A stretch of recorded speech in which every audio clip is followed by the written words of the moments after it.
Who's that monster? Eat donuts! It's a Catablipus!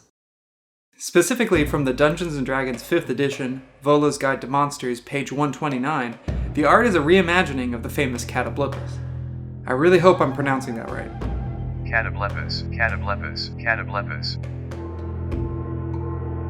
The Catablipus is said to have originated from Pliny the Elder's book, Natural History, published around 77 to 79 AD, but lives on in popular culture, making appearances in Dungeons & Dragons, of course, Magic the Gathering, several of the Final Fantasy games including but not limited to 5, 8, 9, 15, and I'm sure many more.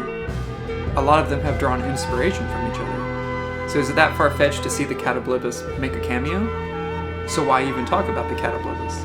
Well, Pliny said that the creature lived in Ethiopia and was inspired by a Cape buffalo.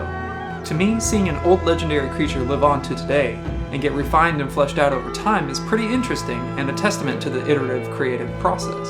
So as you can see, there are tons of variations to the monster. So for the sake of consistency, let's focus on the version from D&D 5th edition, Volo's Guide to Monsters. The book describes its appearance as a bleated buffalo, dinosaur, warthog, and hippopotamus parts. He kind of looks like he knows something, but doesn't want to share. Whoa. Average banana is about 7 to 8 inches, so let's say 7.5 inches. Volo's Guide describes the monster be a size of large, which in D&D is an average of 8 to 16 feet. So let's split the difference again and say that the average height is about 12 feet tall, or 19.2 bananas tall. Swamplands, wastelands, marshes, wetlands. By the sounds of it, anywhere mosquitoes are going to eat you alive. These environments, in the presence of the Catablipus, will become more fetid. Vegetation will rot, animals in the vicinity will become more hostile, and more susceptible to disease. The creature also draws in degenerate creatures, bringing down the value of your swamp home.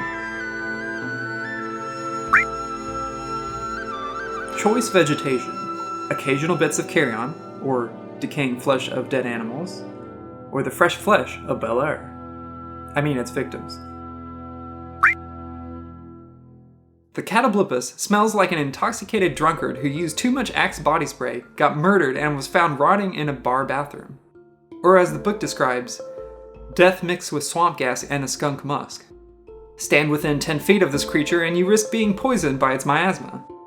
Despite its own grotesque putrid smell, it has a keen nose and is able to distinguish other smells from its own. It has a clubbed tail that will knock you senseless if it connects, much like other known clubs. Save for the sexy kind. Those knock you senseless. Oh! Not commonly seen by ordinary folk, the tales of Catablipus are still popularly known. Their reputation for disease, rot, and death are considered bad omens.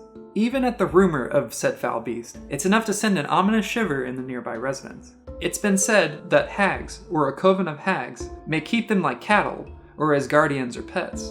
Much like the reverse of Goku's Nimbus Cloud, that only the impure of heart can tame a Catablipus and even use them as mounts. The Catablipus chooses one mate for life.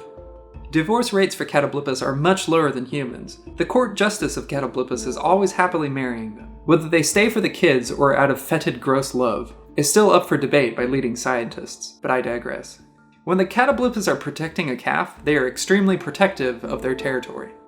Please see a stat block below, along with references in the description. And this has been Who's That Monster? Oh.